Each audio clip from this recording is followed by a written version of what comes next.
Good morning, everybody. Now, today we'll be starting with the discussion of the multiple choice questions of the mock test paper of direct tax laws and international taxation. And this test series by ICAI, the same is applicable for the students who are pursuing June 22 examination. So this is test series 1. In this, we will be discussing the multiple choice questions. We will be discussing the multiple choice questions which have been asked, and they are stating that all the questions relates to assessment year 22-23 unless stated otherwise in the question. So here the first question is a case scenario based question. So let us discuss the case scenario number 1. This is case scenario number 1. Now, Yatra Limited is an Indian company. It is an Indian company, and the same has been set up on 1st of October 21 for printing of books. Now it has been established for what purpose? For printing of books. Yatra Limited, the same has been established for the purpose of what? Printing of the books. Okay. Then on the same date, that is on 1st of October 21, it installed new plant and machinery of 2 crores and put to use the same immediately. The same has been put to use immediately. Now it has been put to use for more than 180 days. Therefore, we will be entitled to take the depreciation normal as well as say additional depreciation, because printing of books is eligible for additional depreciation also. Then for a period, say for whole of the year, it employed 220 new employees on the said date at rate of 24,000 per month per employee. And their emoluments were paid by account pay check, and all of them participate in the recognized provident fund. Now their salary is what? Rupees 24,000 per month. In the financial year 21-22, they have been employed for how many days? They have not been employed for 240 days. Therefore, their salaries, the same will not be eligible for deduction under 80JJAA. But in the subsequent year, they will be what? Eligible for deduction under 80JJAA. Okay. Then Shiva Limited is an Indian company. It is engaged in the business of generation of electricity. Shiva Limited is engaged in the business of generation of electricity. Now here, the company was set up on 1/4/2019. Shiva Limited has been set up on which date? Shiva Limited, the same has been set up on 1/4/2019 and is engaged in the business of generation of electricity. And the company was set up on that date, and it has employed 500 new employees, all of whom participate in recognized provident fund. And the emoluments of these employees were paid through electronic clearing system through a bank account at rate of 17,000 per employee per month for 160 employees. So 160 employees, they were paying the emolument of what? 17,000 per month per employee. Then 21,000 per month per employee per month for the 120 employees. Okay, for 120 employees it was 21,000. Then it is what? 26,000. Then it is what? 26,000 per employee per month for 220 employees. So fundamentally here they have employed 500 employees, out of which 280 employees salary will be eligible for deduction under 80JJAA. They will be eligible for deduction under 80JJAA. Now exercises the option on WDV of the block of the asset, and on 1/10/21 here also, on 1/10/21, the company installed a new plant and machinery of rupees 9 crores. So the company has installed a new plant and machinery of 9 crores and put to use the same to use immediately. And here also they have put the same to use immediately. And during the financial year 21-22, the company has received dividends of rupees 60 lakhs. Dividend of rupees 60 lakhs from the domestic companies, and Shiva has distributed dividend of 72 lakhs for the previous year 21-22 in July 22. So here they have distributed the dividend, and the distribution has been made in say July 22. So this distribution will be eligible for deduction under section 80M, where the company is in receipt of dividend and the company distributes the dividend, then 80M deduction will be available of the lower of the dividend so received or the dividend so distributed. So here deduction under section 80M will be what? Rupees 60 lakhs. That must be kept in mind. And the gross total income for the assessment year 22-23 computed under the special provisions of the Income Tax Act is rupees 7.2 crores for Shiva.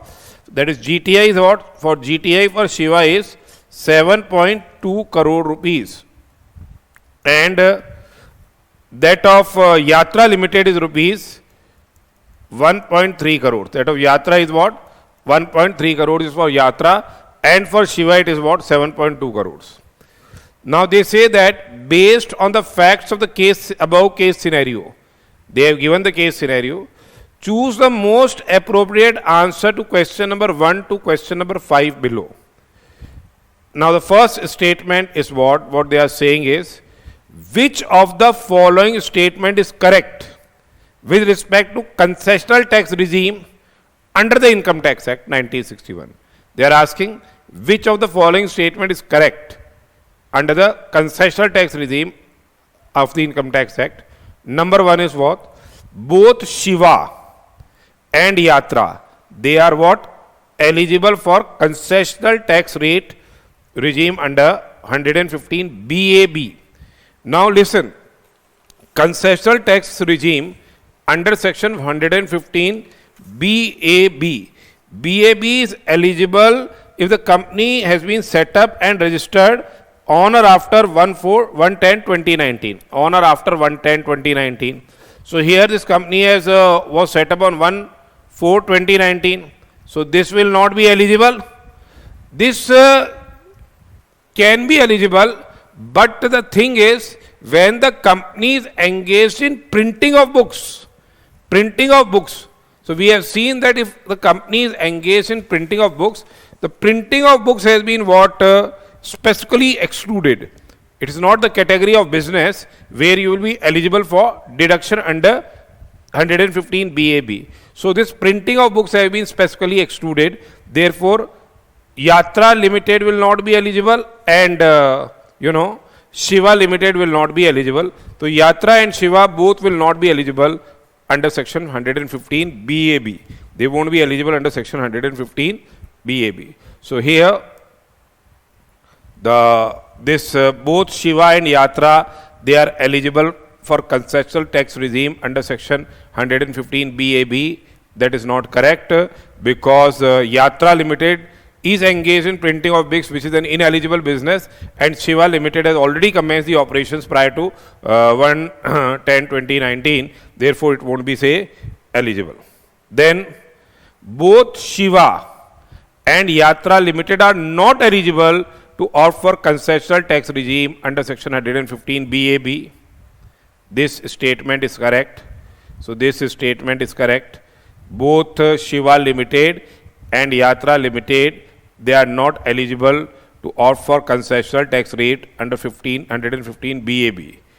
Then both Shiva Limited and Yatra Limited, they are eligible to opt for section 115 BAA.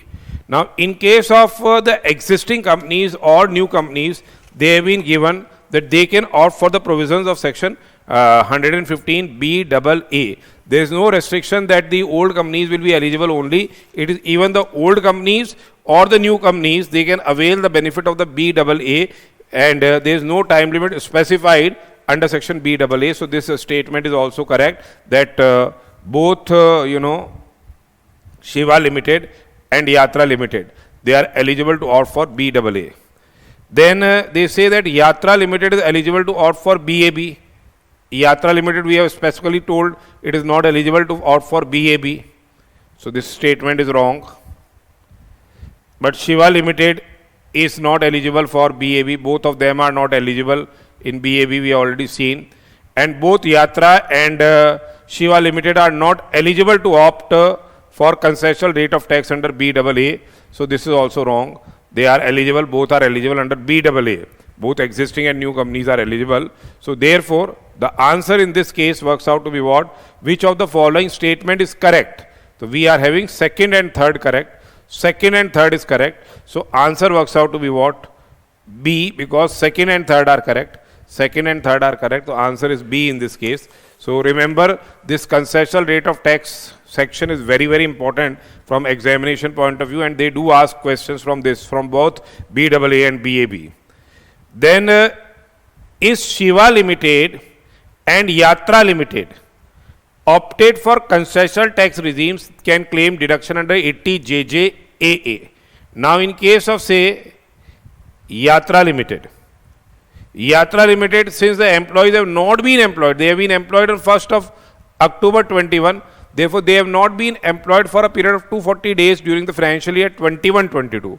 So here in case of Yatra Limited, they are not eligible. They are not eligible under 115, not eligible under section 115 J, sorry, 80 JJAA.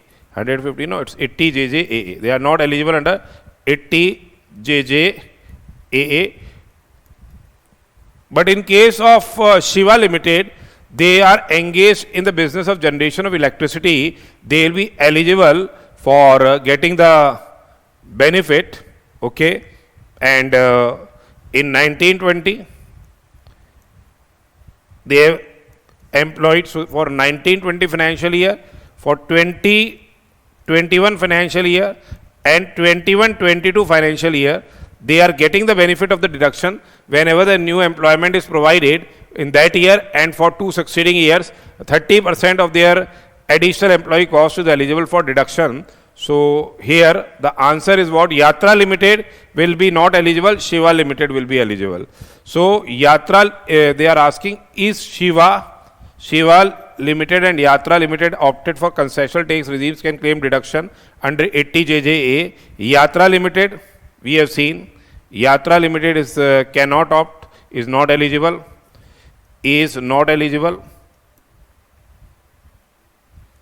but Shiva Limited is eligible. It is eligible. Then if yes, what is the amount of deduction available while computing the total income for assessment year 22-23? So in case of Shiva, let us see what is the additional employee cost.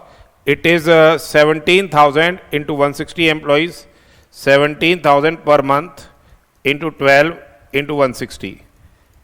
That is their employees cost. Then 21,000 into 120, 21,000 into 12 into 120, because here the third employee is 226,000 per month per employee, that will not be eligible since it exceeds what? 25,000 rupees. So this is the additional employee cost. This is the additional employee cost. So what is the additional employee cost? Work out the same. That is 17,000 into 12 into 160. That is 32 lakh 326 326 40,000. 3 crore 26 lakh 40,000, and here it is 21,000 into 12 into 120, that is 3 crore 2 lakh 40,000. Total emoluments which have been given is how much? 302 40,000 plus 326 40,000, that is 6 crore 28 lakh 80,000. 30% of which is eligible into 30%, that works out to be 1 crore 88 lakhs 64,000. 30% of the additional employee cost will be eligible. So answer in this case is, let us see, yes, both can claim deduction. This is wrong, both cannot claim deduction. No deduction under 80 JJAA is available to Shiva. That is wrong, Shiva is eligible. Then 188,64,000 is allowable as deduction under 80 JJAA to Shiva. Yes, we have calculated for Shiva it is. and no deduction is allowable to Yatra. Yatra will not be eligible to claim deduction under 80 JJAA this year. So therefore the answer will be what? Rupees 188,64,000 is allowable as deduction under 80 JJAA to Shiva Limited, and no deduction is allowable to what? Yatra Limited. This statement is correct. They cannot claim deduction under 80 JJAA since both are opting for concessional tax regime. 80 JJAA and 80M is eligible for even for those assessees which are opting for concessional tax regime. So this statement is also wrong. Then they are asking what would be the total income and tax liability for Shiva Limited for the assessment year 22-23 if it is out for concessional tax regime. Now they have said that the GTI computed for Shiva Limited is 7 crore and 20 lakh rupees. So GTI is what? GTI is 7 crore and 20 lakh rupees. That same has been computed as per the provisions of what? The special provisions of the Income Tax Act. The same has been computed as per special provisions of the Income Tax Act. There was 7 crore 20 lakhs is the GTI here, less 80 JJAA, as I already computed, it is how much? 188,64,000. 188,64,000. And 80M deduction was also available, lower of the dividend so distributed, and the dividend received during the financial year, that is 60 lakh rupees. That is 60 lakh rupees. So let us, this is the total income computed as per the special provisions, 720 minus 188,64,000 minus 60 lakhs. That is 471,36,000.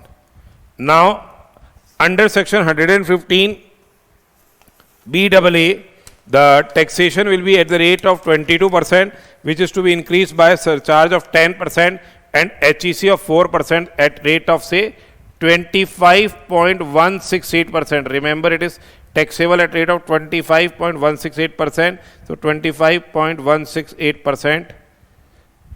That works out to be 1 crore 18 lakhs 63,000. It is 63,000 and 188. It is 118, 63, 188. 118, 63, 188. So when we round off, it is what? 118, 63, 190. So here the answer is what? 471, 36,000 is the income. So D will be the D option is the correct option. D option is the correct option. So it's not very much difficult. Then what would be the tax liability of Yatra Limited for assessment year 22-23 if it opts for what? Concessional tax regime.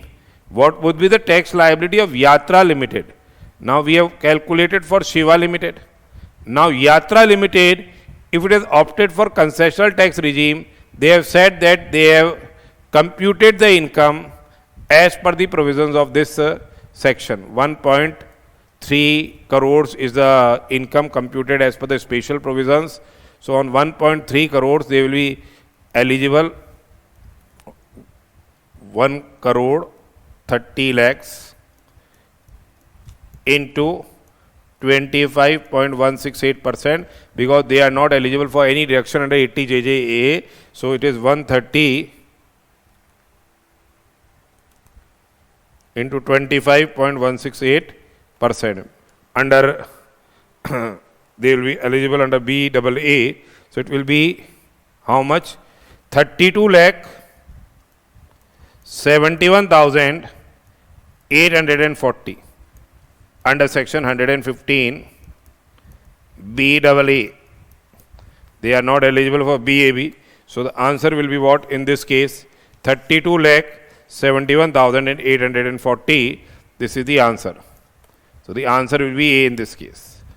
Then what will be the total income of Shiva and Yatra Limited for AY 22-23 computed as per the normal provisions of the Income Tax Act 1961. Now, in case of Shiva,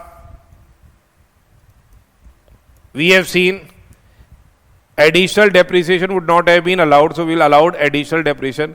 This was the total income of Shiva. Total income of Shiva as per concessional tax regime is 471,36,000. This is the income. Then we will get depreciation, additional depreciation under section 32(1)(2)(a) at rate of 20% of the cost of the asset. 9 crore is the cost of the asset which has been acquired and put to use on 1/10/21 for more than 180 days. So it will be 1 crore and 80 lakhs will be reduced on account of additional depreciation. Because if you opt for concessional tax regime, you are not entitled for the additional depreciation. So it is 471,36,000 minus 1 crore 80 lakhs. That is 291,36,000. It is 291,36,000. That is for Shiva. And for Yatra. Yatra, what is the GTI? Yatra GTI is how much? Yatra GTI is 1 crore and 1.30 crore, 30 lakhs, 1 crore 30 lakhs, less additional depreciation because printing of books is eligible for additional depreciation, less additional depreciation at rate of 20% of the cost of plant and machinery. Plant or machinery kitni thi, how much plant and machinery it was? It was 2 crores. 2 crores. 20% of 2 crores. That is what? 40 lakh rupees. So that is what? 90 lakhs. It is 90 lakhs. So the answer in this case will be what? Answer in this case will be for Shiva it will be 291,36,000. 291,36,000 and for Yatra it will be what? 90 lakhs. 2 crore 91 lakh 36,000 and for Yatra it will be 90 lakhs.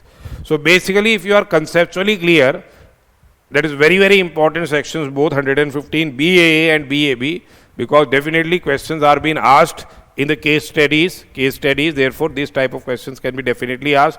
So this was one question, case scenario 1 which we have discussed here. Now let us go with the case scenario 2.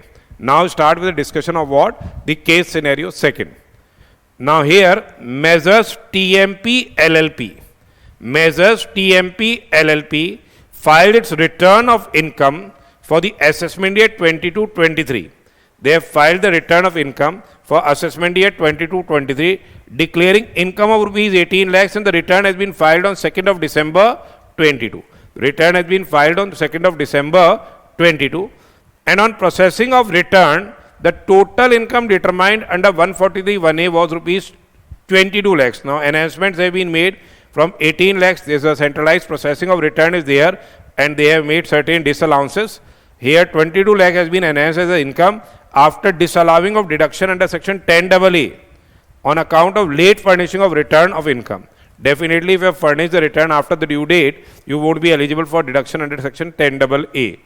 Thereafter, on scrutiny, the AO made some additions on account of 40A(1)(a) and 43B, maybe on account of what payments to resident where tax is required to be deducted at source, tax has not been deducted, or say after deduction the same has not been deposited on or before the due date of furnishing the return of income, or payments for to specified payments under 43B have not been made. Therefore, disallowances have been made in the scrutiny. And the assessing officer assessed the total income 35 lakhs, from 18 lakhs to 22 lakhs and now 35 lakhs. Later on, the AO noticed that some information is flagged for assessment year 22-23, suggesting that certain income chargeable to tax has escaped assessment. And based on the said information, notice under 148 was issued for making reassessment under 147 and after, say, compliances with the requirements stipulated under 148A. So, they have issued a notice they have complied with the initial inquiry under 148A, then a notice has been issued under 148, and then the reassessment has been framed under 147, and the total income reassessed under 147 is say 42 lakhs. Total income which has been reassessed under 147 is rupees 42 lakhs. Now they say that consider that none of the additions or disallowances made in the assessment or reassessment as above qualifies under section 270A6, that is not on account of say misreporting of income. Based on the facts of the case scenario, this is not on account of say any misreporting. Otherwise the penalty will increase. Based on the facts of the case scenario above, choose the most appropriate answer to the question number 6 to 10. For the purpose of answering the question alone, assume that an intimation under 143(1)(a) was sent on 1st of February 24. Would such intimation be valid? Now let us see when the return has been furnished. So for financial year 2022, return of income is filed when? It has been filed in 2nd December 22. That is in the 2nd December 22, that is financial year 22-23. And here intimation, now the time limit for sending the intimation has been revised. Now it is what, 9 months. Intimation can be sent up to 9 months from the end of the financial year, in which ROI has been submitted. ROI has been say furnished. Now here the 9 months expires on 31/12/23. 9 months from end of this 31st of March 23, 9 months is 31/12/23. Therefore, we can say receive an intimation up to what? They have reduced the time limit by 3 months, so we can receive an intimation up to what? 31/12/23. So they are asking now the question. Let us see. Is the intimation valid? Is the intimation valid? Oh yes, since it is sent within 1 year from the expiry of the financial year in which the return was made. So this is wrong because amendment has already been made. No, since it was sent after the expiry of 9 months from the end of the financial year in which the return has been made, the answer is correct. This statement is correct. No, the intimation which has been served is after the expiry of what? 9 months from the end of the financial year in which the return was made. So the time limit for sending the intimation has already been reduced now. So this answer must be 6B. Let us see what they have further say. No, since it was sent after the expiry of 1 year from the end of the month in which the return has been made. This is wrong. And no, since it was sent after the expiry of 9 months from the end of the month in which the return was made. That is also not correct. The answer will be what? Since it was sent after the expiry of 9 months from the end of the financial year in which the return was made. Now they say that for the purpose of answering this question alone, assume that in the case of measures TMP LLP, certain other incomes which has escaped assessment came to AO notice subsequently in course of reassessment proceedings. So whatever he has issued an income escaping assessment notice under 148, there must be certain grounds for making that assessment. Now in course of reassessment proceedings, he notices certain other income has also escaped assessment. Okay, certain other income has also escaped assessment. And here they say that examine whether the action of assessing officer is valid while making reassessment order in respect of what? Such other income. They are asking whether the reassessment order which has been made by the AO in respect of certain other income, whether the same is valid or not, they are asking for the same. So under section 147 itself, it has been provided that the assessing officer can assess or reassess any other income which comes to his notice subsequently in course of say reassessment proceedings which has escaped say assessment. Therefore, the action of the assessing officer will be valid. So he can what? Assess and reassess any other income which comes to his notice subsequently, irrespective of the fact that he has not complied with the provisions of section 148A in respect of such other income. So here, what is the options they have been provided is that the action of AO is not valid since reassessment cannot be made in respect of other income which comes to his notice subsequently. That is wrong. The action of AO is not valid since provisions of 148A have not been complied with. That is also wrong. The action of the assessing officer is not valid. That is wrong due to reasons mentioned in A and B above. And the action of the AO is valid. The answer will be what in this case? The action of the assessing officer is what? Valid. The action of the assessing officer is valid. Now they say that here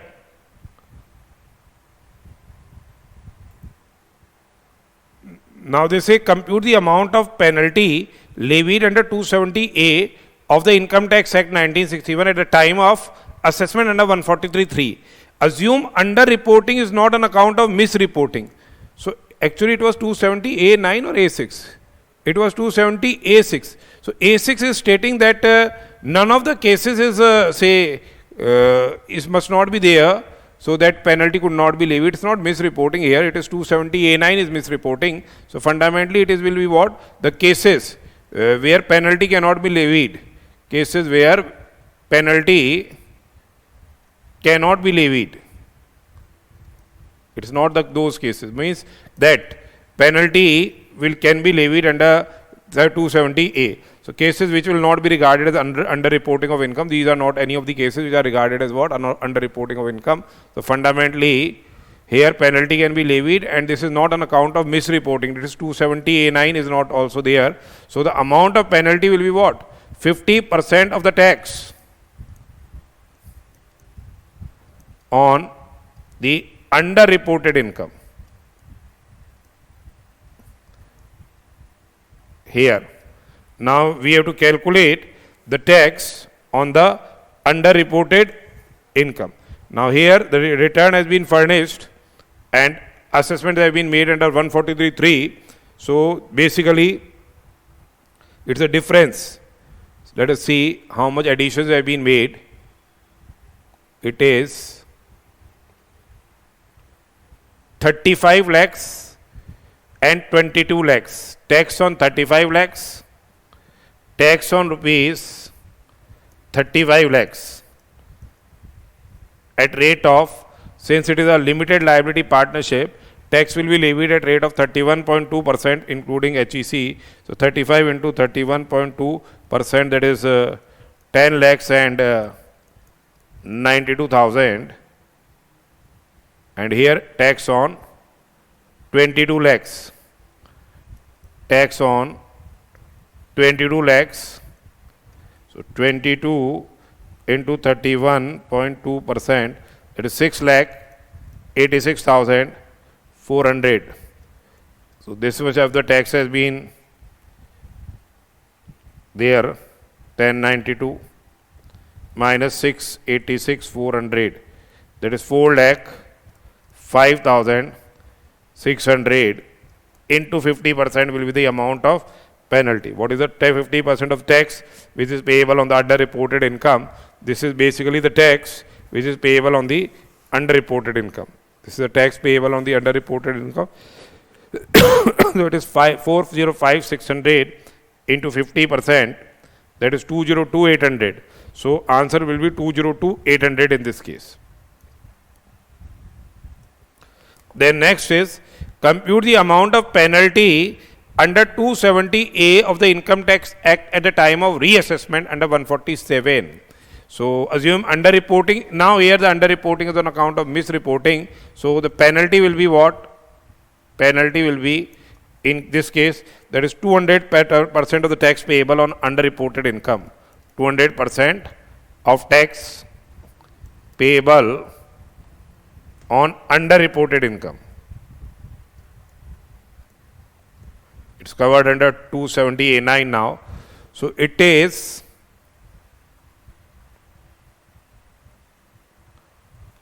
let us calculate tax on 42 lakh rupees minus tax on 35 lakh rupees.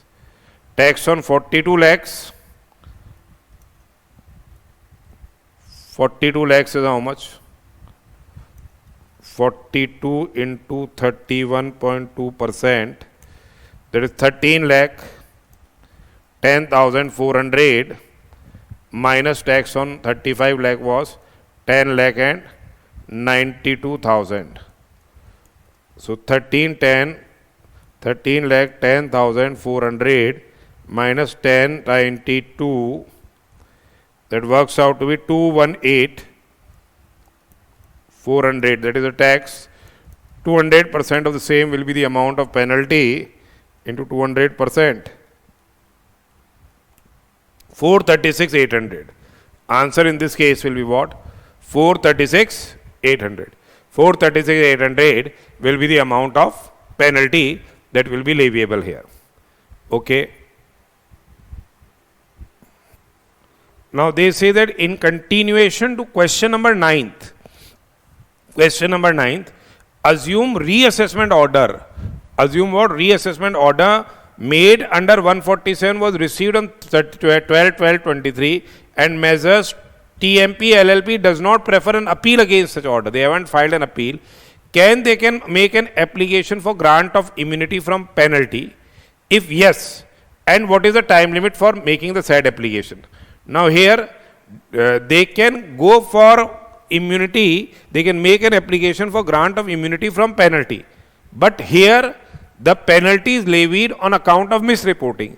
And under section 270(8) has been specifically provided that immunity will be granted only in cases except the case of what? Where penalty is on account of misreporting. So in this case, even if they will not be say getting any benefit of what? Immunity from penalty, because the penalty which has been levied is on account of say misreporting of income. So here note, measure TMP LLP cannot make an application for grant of immunity. The thing is that because the penalty so levied is on account of misreporting of income. The same is on account of say misreporting of income, therefore they will not be eligible to make an application. So here this is the correct answer. Next question, let us see. Mr. Sharma, a resident Indian. Let us see what this question states. Case law scenario is now over. Now here Mr. Sharma, it's not Miss Sharma, it's a Mr. Sharma, a resident Indian, is a resident Indian in retail business, and his turnover in financial year 2021 was 11.8 crores. So turnover of Sharma is 11.8 crores. Now Sharma is purchasing goods. This is Sharma. And he purchases goods from another resident, Mr. Tandon. Tandon is basically seller and Sharma is what? Sharma is purchaser. Okay. A wholesaler and the aggregate payments made during the financial year 21-22 was 127 lakhs. That is 45 lakhs on 15/4/21. Sharma has made the following payments. Sharma has made the payments to Tandon. That is 45 lakhs on 15/4/21. Then 15 lakhs on 1/5/21. 20 lakhs on 1/6/21. And 25 lakhs on 12/8/21. And 22 lakhs on 23/11/21. Okay.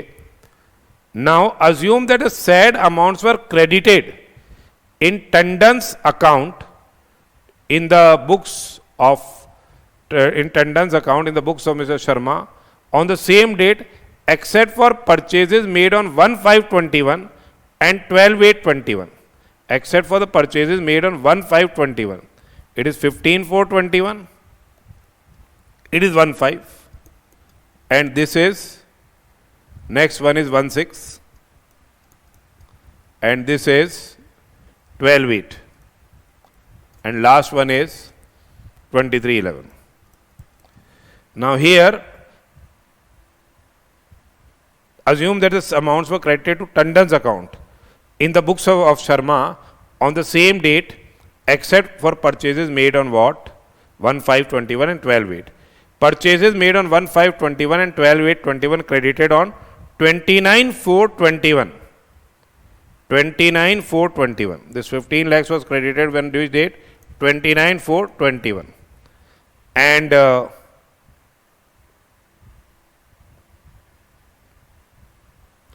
10/8/21. This was on 10/8/21. So here the payments have been received on 29/4/21 and 10/8/21. Mr. Tandon's turnover for financial year 2021 was rupees 18 crores. Now here, examine the TDS implications and TCS implications. Now say we are having 194Q, where tax is required to be deducted at source, and 190, say 206C, 1H, where tax is required to be collected at source. Now, where the turnover in the preceding financial year of both the buyers and sellers exceeds 10 crore rupees, then in that case, 194Q provisions are applicable. Now, remember, what important point here is that the provisions relating to section 194Q provisions, they have been introduced in the current financial year. So here the buyer will be required to deduct tax at source, and the same has been introduced with effect from 1st of July 21. Prior to that, provisions were not there of 194Q. Prior to that, provisions of 194Q was not there. Therefore, the seller, they will be required to collect tax at source at rate of 0.1%. At the time when they have received the payment, the seller will be required to collect the tax at source at rate of 0.1% when the payment has been received by them in excess of rupees 50 lakhs. So here on 45 lakhs at this time there will be no TCS because it has not exceeded 50 lakhs. Then on 15 lakh rupees tax will be collected at source. Now, 45 plus 15 is how much? 60 lakhs minus 50 lakhs. That is 10 lakhs, and tax is required to be collected at source at rate of 0.1% under section 206C 1H. 10 into 10 lakhs into 0.1%, that is 1000 rupees will be the amount which will be required to be collected at source, because at that particular point of time TDS provisions were not there, therefore the seller will be required to collect tax at source. So in this case the seller will be required to collect the tax at source, and here the payment has been credited to his accounts on 29/4. In this case on 29/4 he will be required to collect the tax at source of 1000 rupees. Then again subsequently what happened is on 20 lakhs also, at rate of 0.1%, tax is required to be collected at source, that is 2000 rupees under 206C 1H. Okay. So here tax has been collected at source, 206C 1H, under 206C 1H. So 206C 1H tax is required to be collected, say 2000 rupees on 1/6/21 when the payment has been credited in his account. Okay, when he has received the payment. Then subsequently what? The provisions of TDS will come into force. 194Q has come into force with effect from what? 1st of July.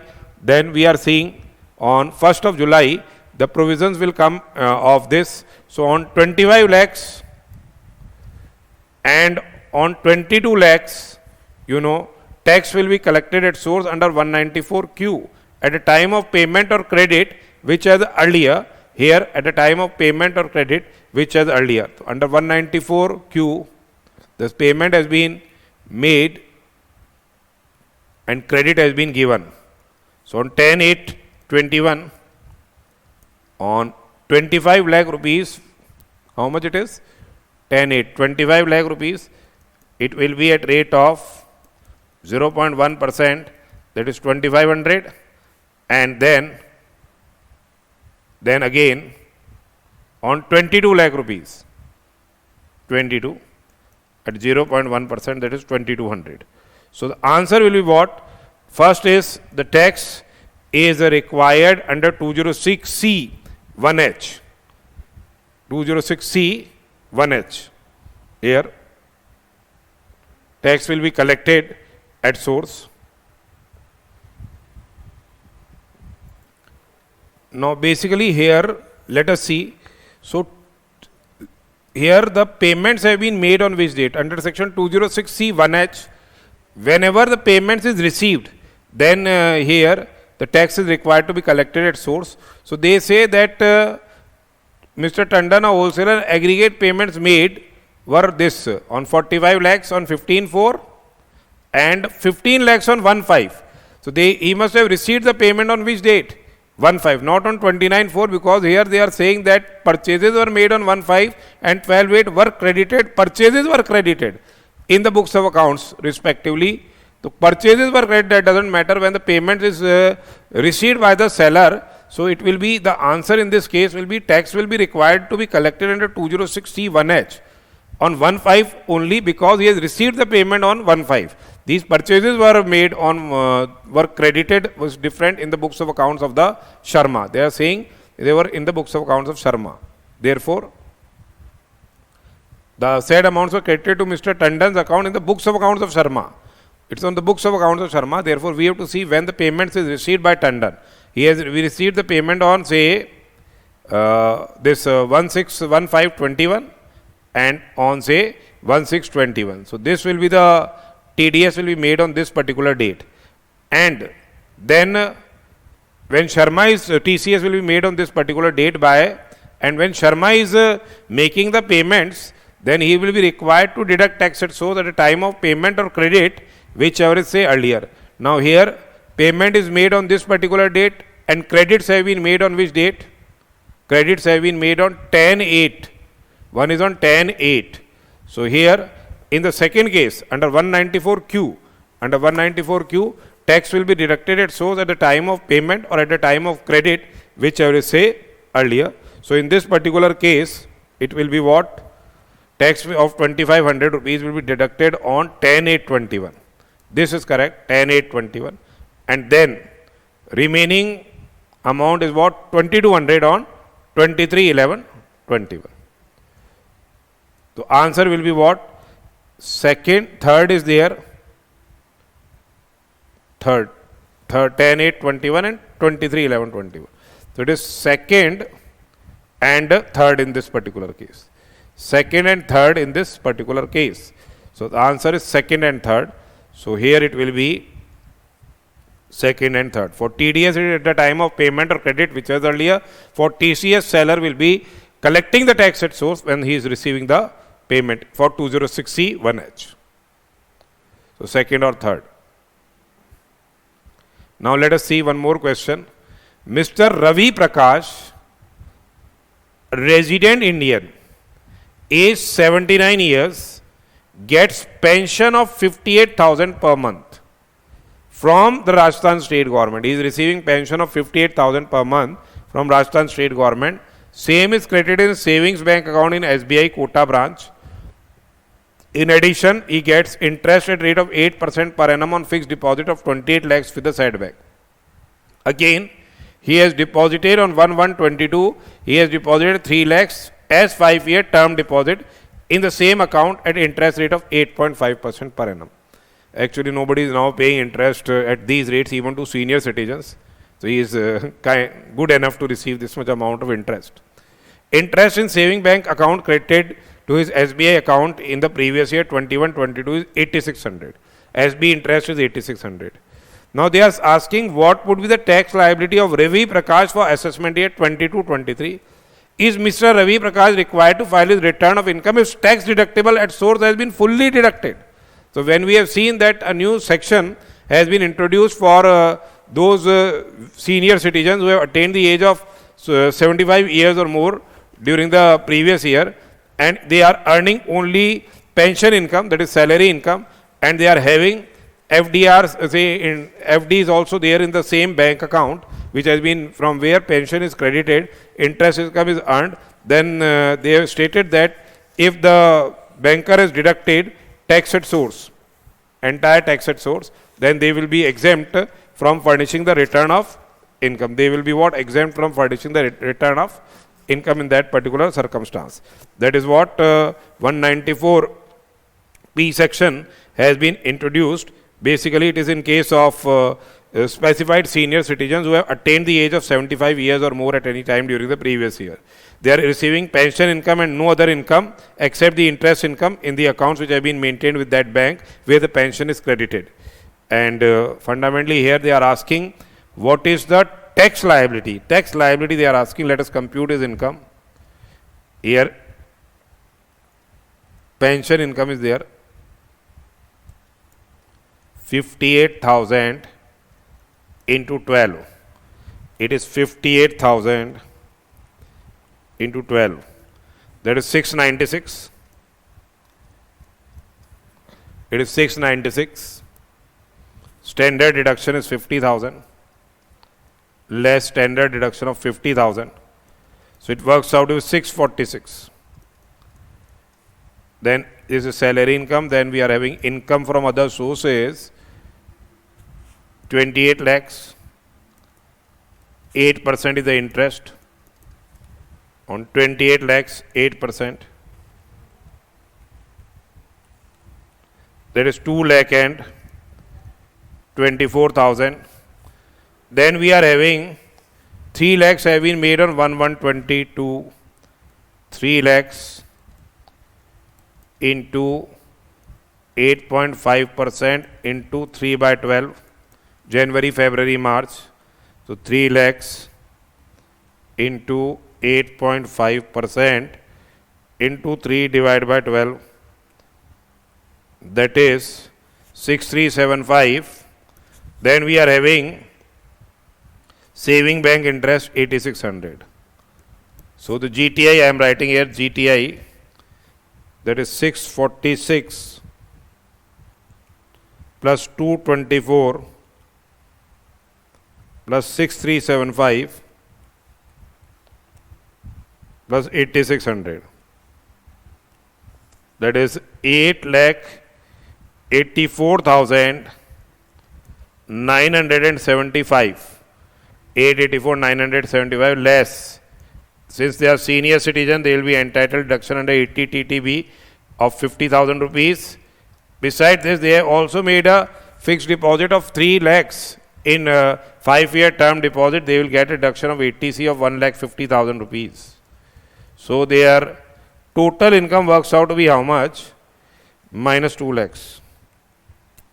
That is 6,84,980 rupees rounded off. We have made it 684,980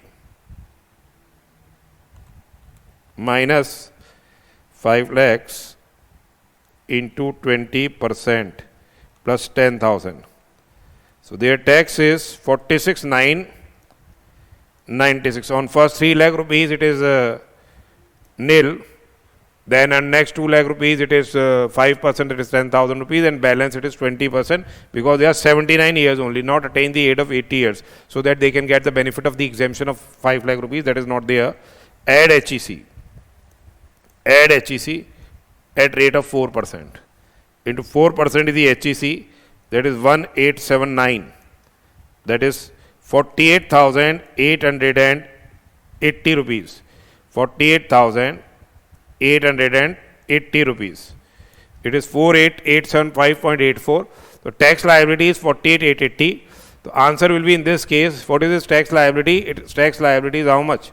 48,880. It is 48,880, and Ravi Prakash will not be required to furnish the return of income as per the conditions of section 194P. He has fulfilled. Ravi Prakash is not required to furnish the return of income because he has fulfilled the conditions of 194P. Now let us see, ABC Limited is an Indian company and paid interest on loan taken from wholly owned subsidiary PIC Inc. UK for 25 millions. The TPO indicated the following observations to arrive at the arm's length price. Now TPO here observations have been notified that 6 observations are there.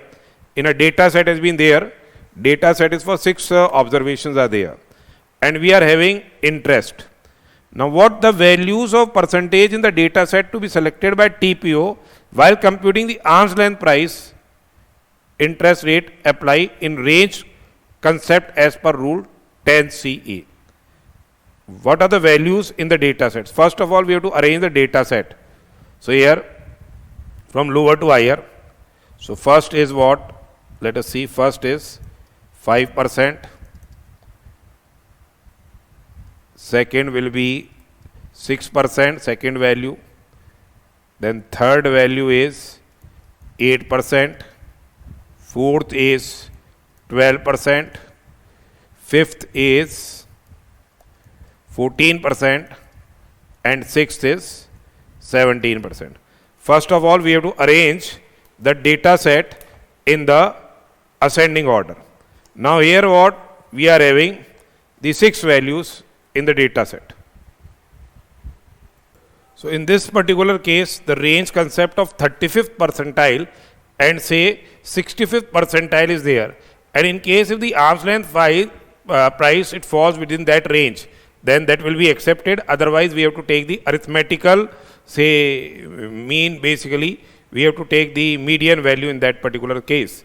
So let us see what is the 35th percentile. That is what? 6 into 0.35. Here 6 into 6 values are there into 0.35, that is 2.1. So here the 35th percentile will be the third value. 35th percentile is what? The third value. What is the third value? 35th percentile will be 8%. Then what is the say 65th percentile? 65th percentile is what? 6 into 0.65. So 6 into 0.65, that is what? 3.9. So here the fourth value will be there. So the fourth value is 12%. Then we are having the median value. The median value is what? That is total number of values in the data set, that is 6 into 0.5, that is 3. In case here, if it is a whole number, we have to take the third value, mean of the same, that is 8% plus 12% divided by 2. So here we have to take the arithmetical mean because it is a whole number. So it will be 10%. So the answer in this case will be what? 35th percentile will be what? 35th percentile is 8%. Then median is 10%. And 65th percentile is what? 12%. So 13th answer will be what? In this case A. 35th percentile is 8%. Median is 10% and 65th percentile is what? 12% in this particular case. Next question, let us see. Here, TINC, country X, advanced US dollar 10 million on 1/6/21 to KS Private Limited in foreign currency. Now, money has been lent by a foreign company in a foreign currency to Indian company. KS Private Limited accepted the loan agreement approved by the government of India. KS Private Limited accepted the loan agreement.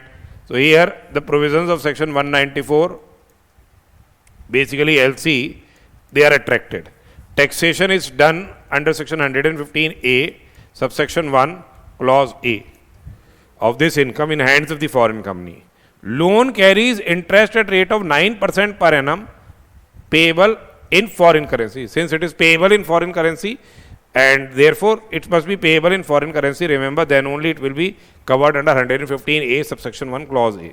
For financial year 21-22, KS Private Limited paid interest after deducting tax on 31/3/21. They have deducted the tax under 31 on 31/3/21. Therefore, what will the rate of TDS in this rate of conversion rate will be of the date when the tax is say deducted. So here the conversion rate will be taken as on 1st 31/3/21, that is US dollar, 1 US dollar is equal to 70. Now, what is the income tax liability of TINC in India for assessment year 22-23 in respect of interest income earned in foreign currency? So, let us compute the interest income. It is 10 million US dollars. It is 10 million. That is 1 million is 10 lakhs. So, it will be 1 crore. Dollars are there. Rate of interest is 9% per annum. Period is from 1st of June, April and May. That is 10 by 12. Exchange rate will be taken as 70. This is the interest which they are earning. It will be 1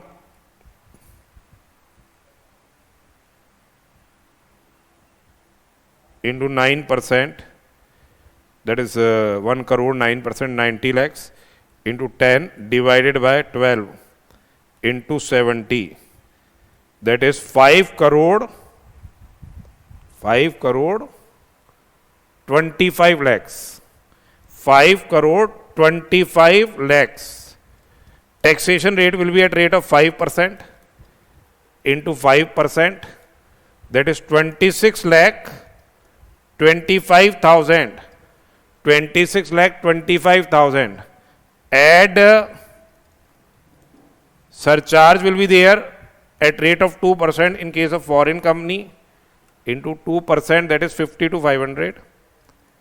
You can check calculation once or more at your level. It is 26 lakh 77,500. Then you have to add HEC at rate of 4%, that is 1 lakh 7,100.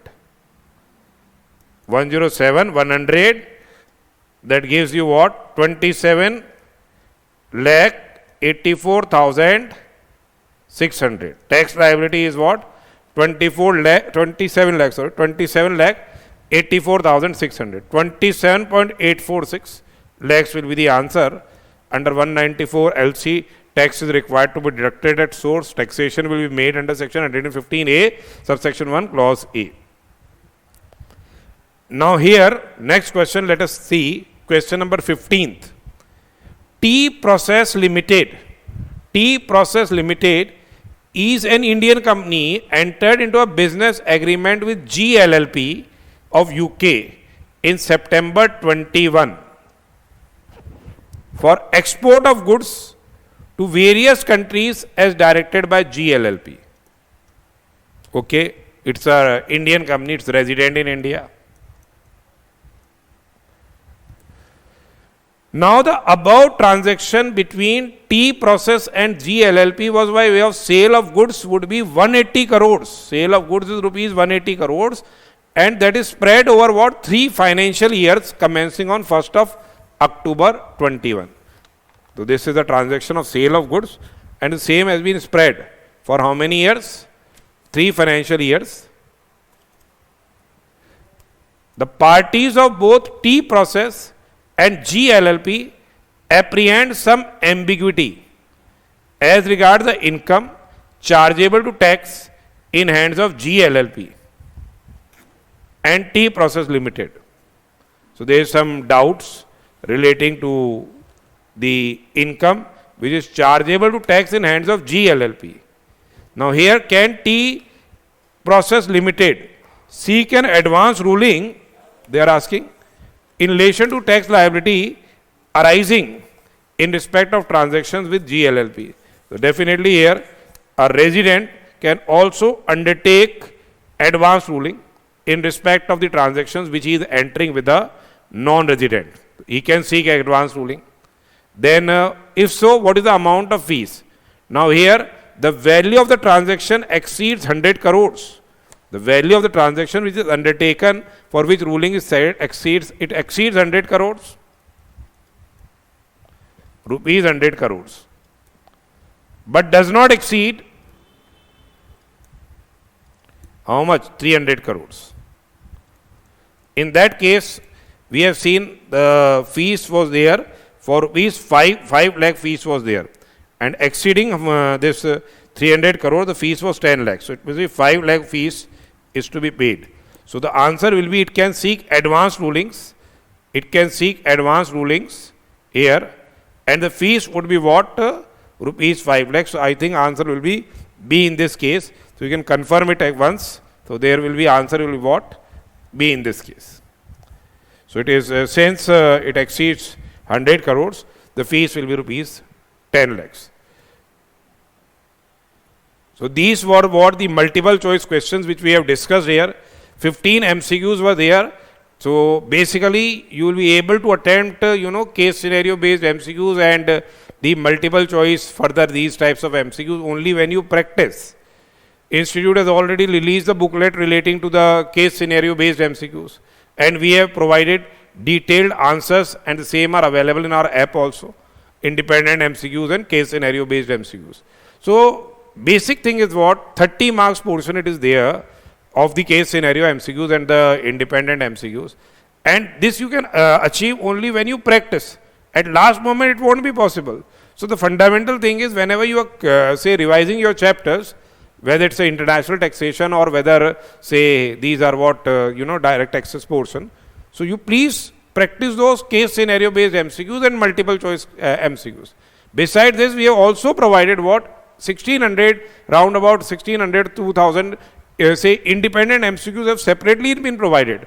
Chapter wise they have been made, small revision practice tests have been provided basically with the detailed answers. So first of all you revise the entire chapter, and definitely when you do those MCQs now it will definitely help at the time of what exams. You revise each and every concept. In-depth knowledge is required for the same for attempting those MCQs. So therefore basic thing is that if you revise the chapter and then subsequently do these MCQs, that will be very much helpful. Those MCQs are also available on independent MCQs are there in the app. So you can practice the same.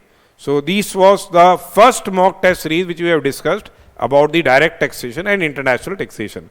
These multiple choice questions you will be able to do only when you say first of all have a entire say subject coverage, then only you will be what able to know about these MCQs. So all the best for your exams and practice hard, because direct taxes is very lengthy paper as you are aware. It's a very lengthy course, but don't be don't hesitate. Each and everything, if you do it properly, stepwise marking is there, and you can score good marks in direct taxes also. So all the best for your exams.